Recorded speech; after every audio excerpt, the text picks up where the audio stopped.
Millionaire comes home early, and what he sees leaves him speechless. The afternoon in Portland was cold and damp, as always. The wind from Forest Park swept through the fog-covered streets, slipping between the glass towers. Nathan Cole, 38, stepped out of his architecture firm after a long meeting. The clock read only 4:30, far earlier than he usually left. He didn't know why, only that a strange instinct was urging him to go home. Since Clara, his wife, had died in a car accident 6 months ago, the house on West Hills had become nothing more than an empty shell. Everything inside, the leather chair where she used to read, the coffee cup with the faint lipstick mark, remained untouched, yet life itself had left that place. Only Evan, their 5-year-old son, still lived there, silent and withdrawn. Once cheerful and talkative, the boy hadn't spoken a word since the day of the accident.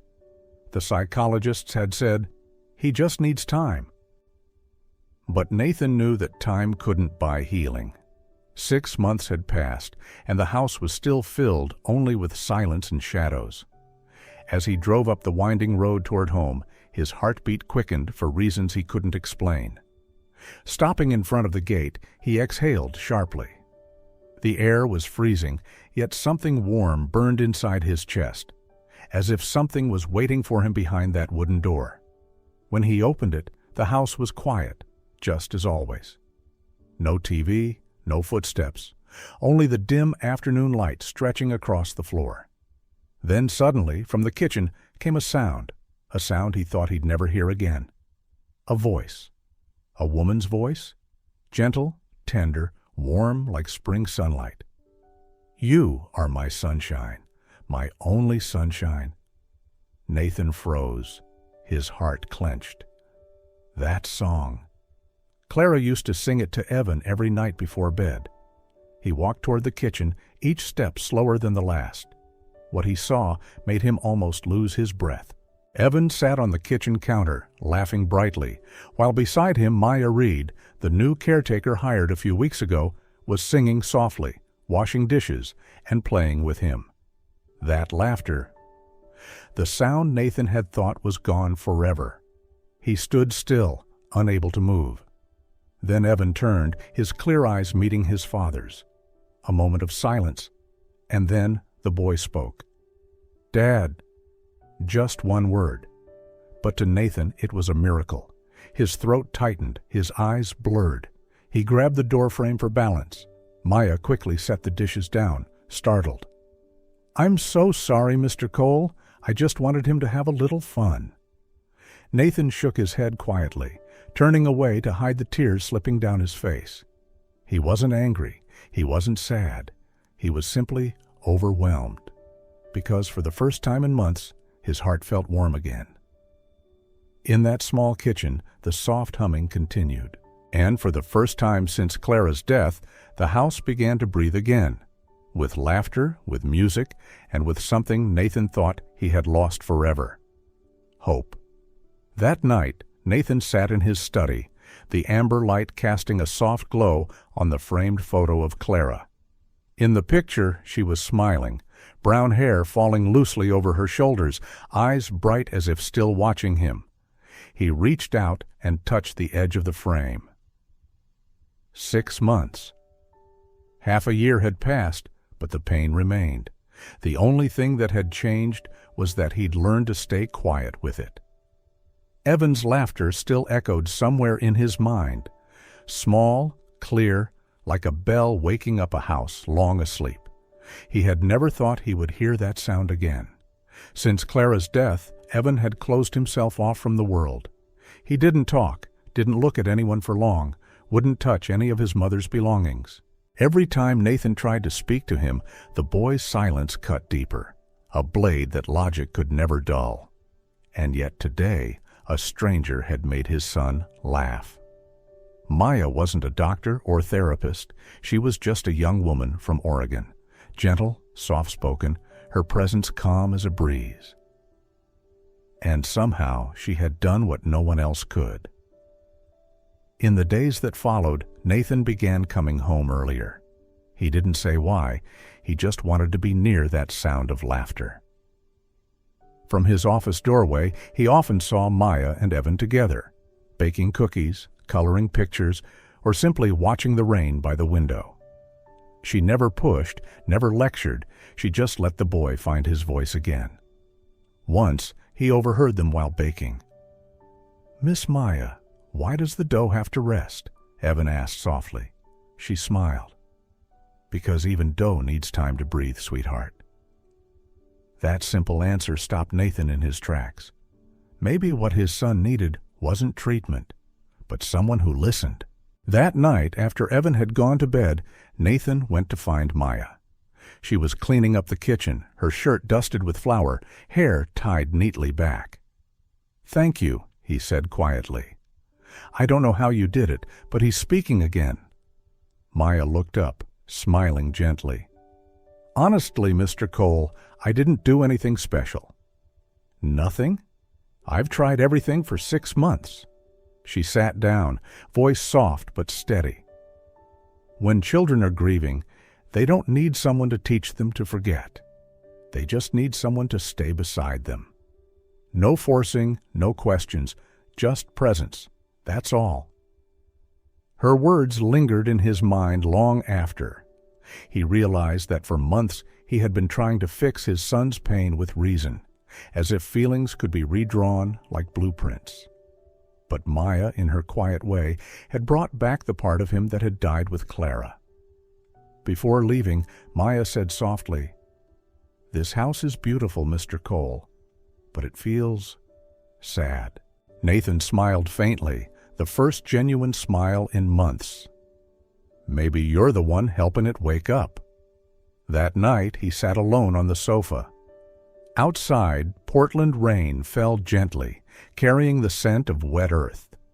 Evan's laughter still seemed to float in the air, and Nathan knew what had happened today wasn't just Evan's awakening, but also his own. Mornings in the Cole house had begun to change. Evan's small footsteps echoed on the wooden floor, laughter mixed with the scent of fresh cookies. Sunlight filtered softly through the windows, making everything feel warmer. Yet among those rays, a quiet shadow remained. The shadow of Helen Porter. Helen had been part of the Cole family for over 20 years. She had cared for Nathan since his childhood, especially through the years when his parents separated. To her, Nathan was more than an employer. He was the son she had raised. And this house, every drawer and hallway, was her world. So when Maya appeared, bringing warmth and laughter that spread so effortlessly, Helen felt a strange unease rising in her chest. Not jealousy, but the fear that everything she'd known was slowly being replaced.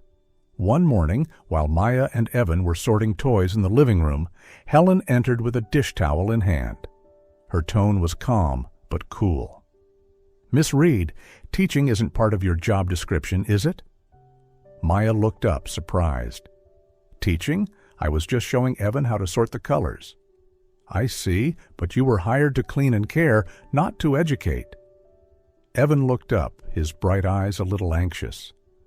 "But Miss Maya's just helping me put things in the right place?" Helen smiled thinly. "I'm not blaming you, Evan.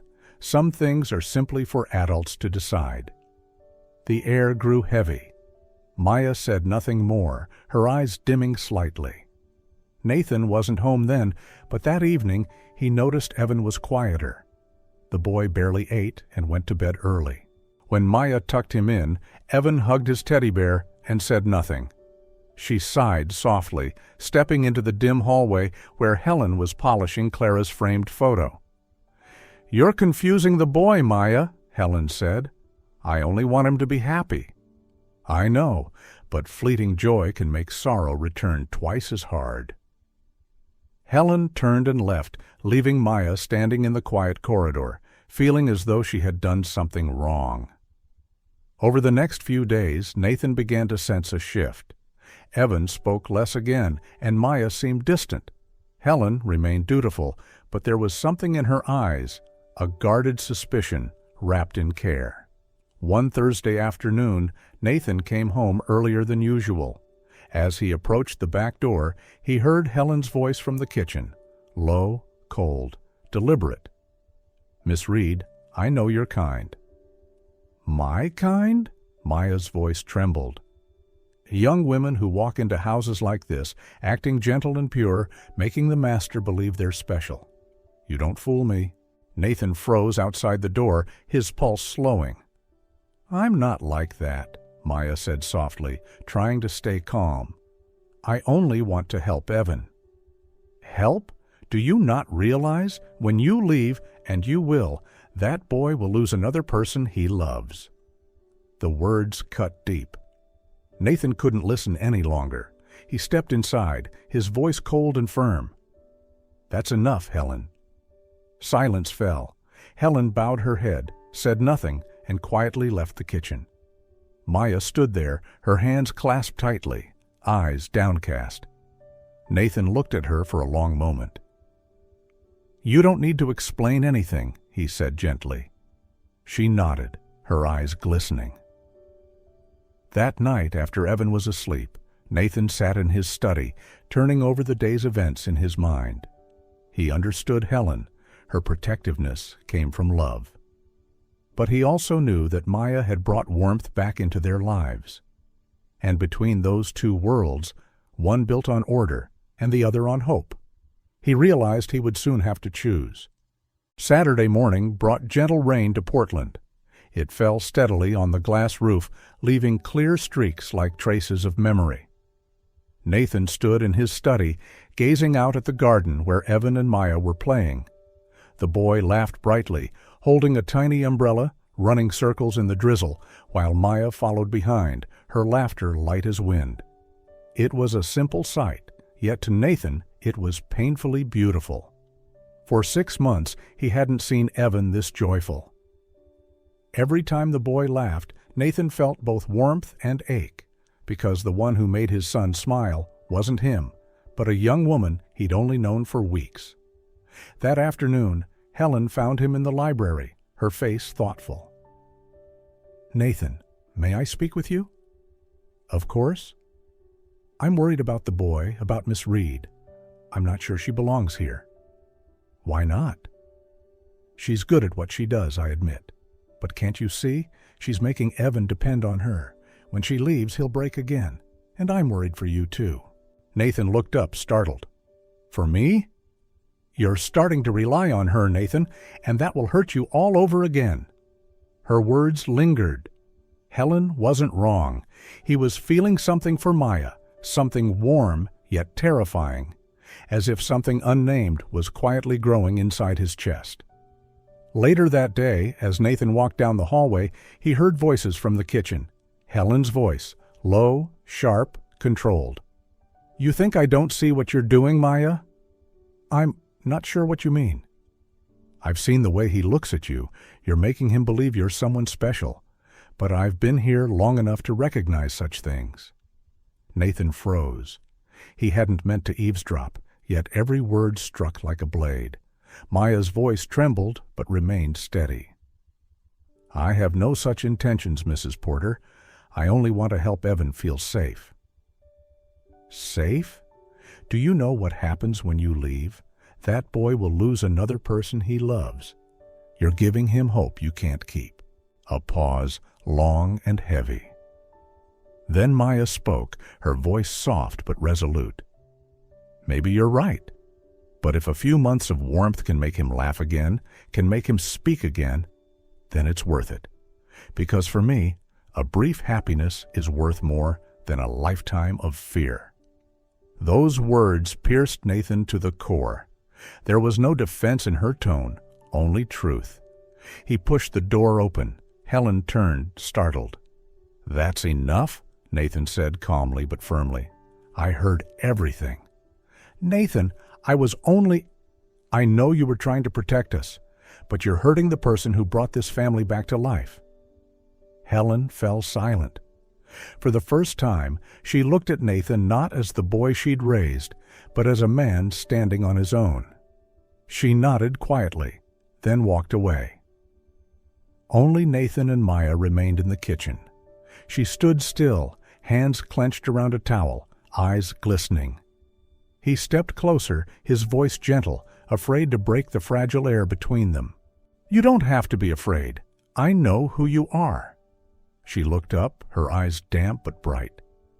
"Thank you, but it's all right. I'm used to being misunderstood." Nathan wanted to say more, but the words caught in his throat. In the warm kitchen light, he saw the exhaustion on her face, not the kind born of weakness, but of quiet endurance. That night, after Evan had fallen asleep, Nathan stepped onto the porch. The drizzle hadn't stopped. Street lights shimmered in puddles like scattered mirrors. He replayed Helen's warning and Maya's trembling voice. Two worlds, two kinds of love, one born of logic, the other of compassion. From inside, he heard Evan's soft laughter. Maya's voice reading him a bedtime story. The sound reached him through the rain, light and pure. And in that moment, Nathan realized that laughter didn't just belong to his son. It was the sound of his own heart waking again. Sometimes the things our eyes can't see are exactly the ones that matter most. 3 days later, Portland's rain finally stopped. Pale sunlight filtered through the window, glimmering on the polished wooden floor. Nathan was sorting files in the library when he heard a knock. Helen entered, holding a brown envelope in her hands. Her eyes were calm, yet sharp. "Nathan, I found this in Miss Reed's room." Nathan frowned slightly, setting his papers aside. Helen opened the envelope and pulled out a college diploma that read, Bachelor of Education, Oregon State University. "A degree in education," she said slowly. She hid it. "Don't you find that strange?"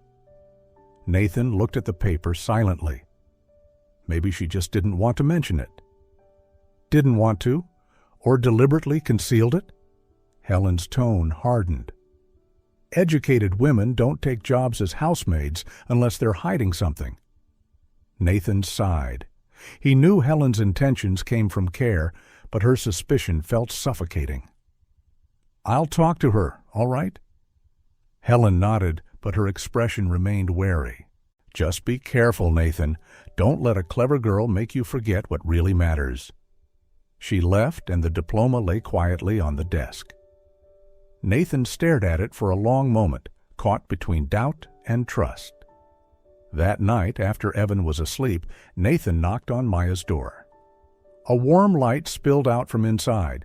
She opened it, a towel still in her hand. "Mr. Cole, is something wrong?" Nathan stepped in and placed the diploma on the table. "I found this."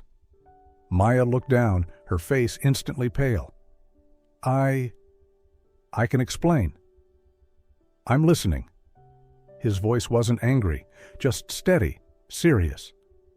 Maya took a deep breath, her hands trembling slightly. "After I graduated, I planned to teach at a local elementary school, but my father had a work accident, and my mother left. I had 3 younger siblings to care for, so I had to earn money right away. I took whatever jobs I could, cleaning houses, waitressing, babysitting, anything that paid." Nathan watched her silently. She lowered her eyes. "I didn't mention the degree because it doesn't help when applying as a maid.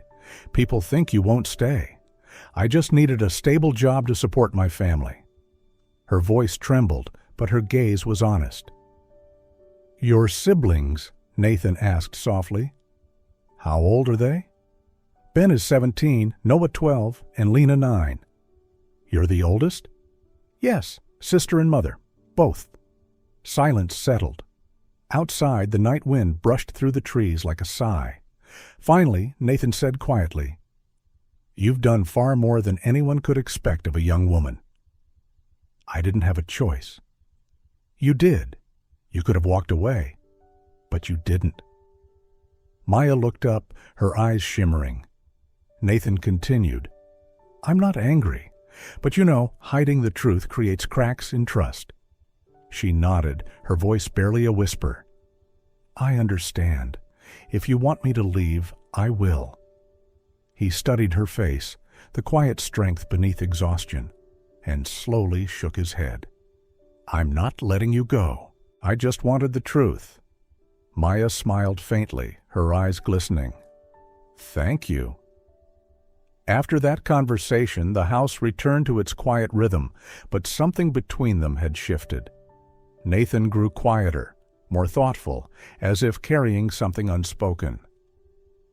Maya continued her work gently, caring for Evan as always, though there was now a subtle caution in her eyes.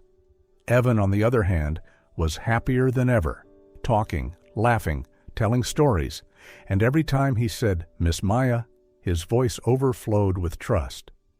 One evening, Nathan found them in the living room. Maya was teaching Evan how to build with wooden blocks. "What shape is this, sweetheart?" "Triangle." "That's right. And if we put 3 triangles together, what do we get?"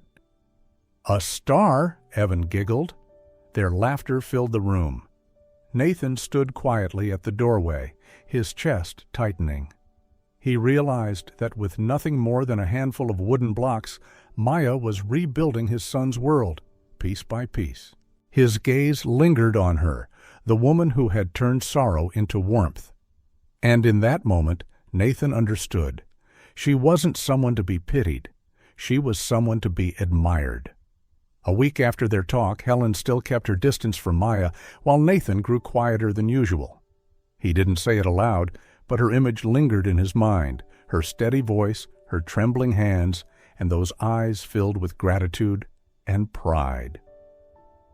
On Saturday afternoon, the drizzle returned to Portland. Nathan came home early to find Maya and Evan in the kitchen. The boy was cutting star-shaped cookies while Maya stood beside him, guiding softly. When Nathan entered, both looked up and smiled.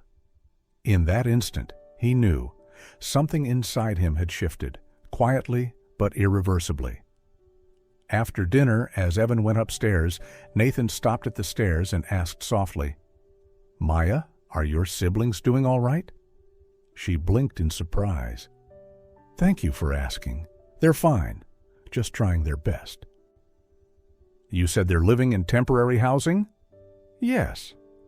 "I'd like to meet them." Maya froze. "You don't have to." "I do," Nathan said calmly. "I want to understand what you've been carrying." Saturday morning arrived under a pale gray sky.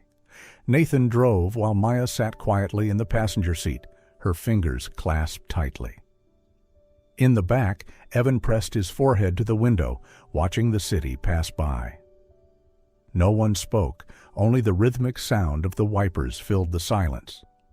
The car stopped in front of an old building on Portland's east side. The paint was peeling, the metal rails rusted, several windows cracked. Maya took a deep breath. "This is where we live." They climbed 3 narrow flights of stairs. At the end of the hallway, Maya knocked gently. "Ben, open up. It's me." The door opened to reveal a tall, thin teenager with kind brown eyes. "Hello, sir. I'm Ben, Maya's brother." The small apartment came into view, old walls, low ceiling, but tidy and spotless. A small wooden table, mismatched chairs, a bunk bed, and a study corner stacked with books.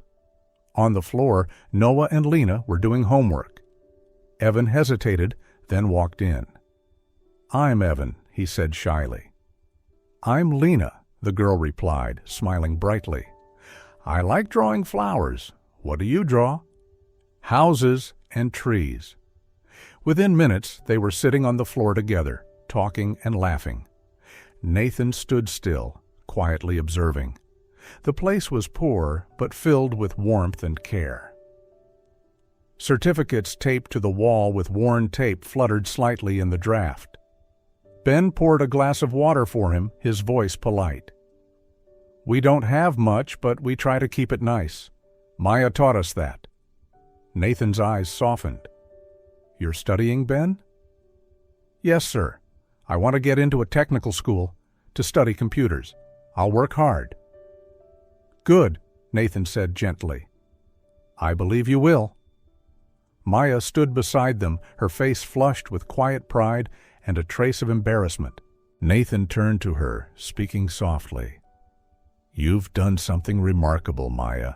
You haven't just raised them, you've made this a real home." She smiled faintly. "We don't have much, but we have each other. That's enough." A small silence settled. Evan tugged Nathan's sleeve. "Dad, can I stay and play with Lena a little longer?" Nathan nodded and patted his son's head. He looked around the room again, not luxurious, not perfect, but alive. For the first time in months, he saw what had been missing from his own house: life itself. By the time they left, the afternoon light had faded. In the car, no one spoke. Maya stared down at her hands, twisting them gently. Finally, Nathan said, "If I helped you find a better place, safer for all of you, would you accept it?" She looked up, startled. "I don't want charity." "It's not charity," he said quietly. "It's gratitude. You brought my son back to me. I just want to give something back." Maya looked at him for a long moment. In the dim light, her eyes shimmered with unshed tears. "If you truly want to help, let me repay you, little by little. I don't want to owe anyone." Nathan smiled softly. "Deal?" Maya laughed, a small, fragile sound. In the back seat, Evan and Lena held hands through the car window, promising to see each other again. As they drove back through the misty city, Nathan watched the streets blur past, the streetlights glowing faintly in the rain. Something inside him had changed forever. He no longer saw Maya as just the kind caretaker who had saved his son. He saw her for what she truly was, a woman of quiet strength, fighting for her family with every ounce of her heart. And in that realization, Nathan understood. He admired her more deeply than he had ever meant to. In the days following the visit, the atmosphere in the Cole house changed. Evan was happier, chattier, often telling his father about his new friends, Ben, Noah, and Lena. Every time he mentioned Maya, his voice sparkled like spring sunlight. Nathan, too, had changed. He no longer hid in his study at night. Instead, he joined Maya and Evan for dinner, talking about simple things: favorite foods, the color of the sky after rain, stories Evan heard at school. The house that once felt frozen now pulsed with quiet warmth. Not noisy, just alive again. But not everyone was happy. Helen wasn't. She watched silently, the way Nathan smiled more, the way Evan reached for Maya's hand, the way his gaze sometimes lingered on her face. She understood that something was shifting, and it made her feel no longer needed. One morning, as Nathan prepared to leave for work, Helen knocked on his study door, a small envelope in her hands. "Nathan," she began softly, her tone firm yet tender. "I'd like to resign." Nathan looked up, startled. "What? You've been here more than 20 years?" "I know, but things have changed. I don't feel like I belong here anymore." He fell silent. Helen's voice wavered slightly as she continued. "I've cared for you since you were a boy. I've seen you fall, rise, build your life, and lose the one you loved. Now I see you finding your way again. But I think my part of this story is done." Nathan stood and approached her. "I don't want you to go. You're part of this family." Helen smiled faintly, her eyes kind but sad. "Maybe I once was, but now someone else has brought this house back to life. And that someone isn't me." Nathan didn't speak. He knew her words came from love, the kind that hurts quietly when it has to let go. Finally, he said softly, "You're wrong, Helen. Maya isn't here to replace anyone. She's simply teaching us how to love again." Helen looked at him, pride and sorrow mingling in her eyes. "Then I should leave before I become unnecessary." That afternoon, as Helen packed her suitcase, Evan ran down the stairs and threw his arms around her. "Don't go, Grandma Helen. I'll miss you." She stroked his hair gently. I'll miss you too, Evan, but sometimes grown-ups have to leave so new things can begin. Maya stood nearby, her eyes glistening. Thank you for everything, Mrs. Porter. Helen nodded, her voice calm but warm. You're a good woman, Maya. I hope I was wrong about you. You weren't wrong, Maya said softly. You just didn't know me yet. Helen looked at her for a long moment, then turned to Nathan. Take good care of them, will you? Nathan nodded, his voice low. Always. When the door closed, a soft breeze drifted through the house. Silence followed for a moment, then Evan ran to Nathan and hugged his leg. I'm sad, Daddy. Nathan lifted him gently. Me too, son. But sometimes we have to say goodbye to the old, so something new can begin. That evening, dinner was lit by the warm glow of candlelight. Maya sat across from Nathan, Evan between them, grinning with a mouthful of bread. Nathan looked around the table. Simple dishes, gentle laughter, the golden light painting soft amber tones on the wooden walls. For the first time in years, he felt this wasn't just a house. It was a home. Maya spoke softly. Funny, isn't it? When someone leaves, they don't always leave emptiness. Sometimes they make room for the light to come in. Nathan smiled. Thank you for everything. She returned a small smile. I only did what my heart told me to. Outside, the drizzle whispered against the windows. Inside the house on West Hills, the past had finally closed its door.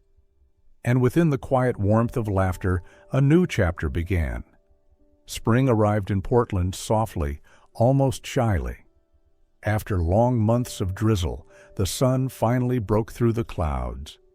In the small garden behind the house, the soil was damp and fragrant. Nathan stood watching, holding an old, dusty gardening spade.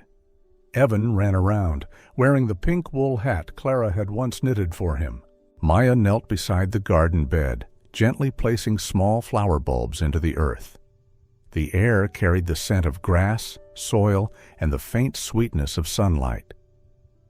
Dad, what flowers are we planting today? Evan asked, eyes bright. Roses? Nathan smiled. Your mom loved roses, remember? Yeah, she said. Red roses mean love? The boy turned to Maya. What about you, Miss Maya? What's your favorite flower? She smiled softly, her brown eyes glowing under the sun.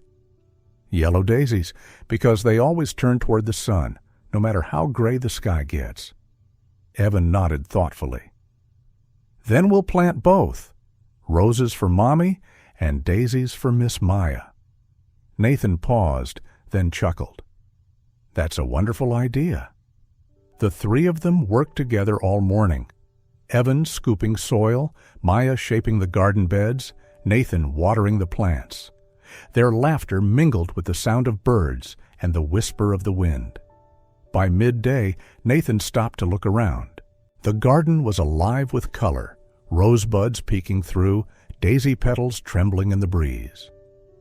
Evan ran across the grass, his hands covered in dirt, his laughter echoing. In that moment, Nathan felt warmth flood his chest, the kind he thought he'd never feel again. Later that afternoon, while Evan napped, Maya stayed outside, tending to the new flowers. Nathan came out with 2 cups of tea. Thank you for today, he said. Evan was so happy. So was I, Maya smiled. Some smiles don't need reasons, just someone to share them with. They sat side by side in quiet for a while, listening to the soft rustle of rose petals in the breeze. Nathan looked at her, hair slightly tousled, a few petals tangled in it, her eyes calm and bright. Maya, he said softly, do you ever think people can find joy again, even after they believe it's gone forever? I do, she replied, because pain never truly disappears. It just sleeps, waiting for someone gentle enough to turn it into something else, like winter giving way to spring. Nathan smiled, his gaze lingering on her hands around the teacup. His voice came out low and warm. I think you are that spring." Maya looked up, a little startled. Their eyes met. No words, just a quiet, undeniable truth between them. A soft wind brushed through the garden, stirring the petals of the new roses. Maya smiled faintly. "Maybe not me, Nathan. Maybe it's Evan. He's the one who taught both of us how to live again." He looked at her and nodded. "Maybe you're right." They sat there together beneath the fading afternoon light, surrounded by blossoms and quiet laughter. Two souls once broken, slowly finding warmth again.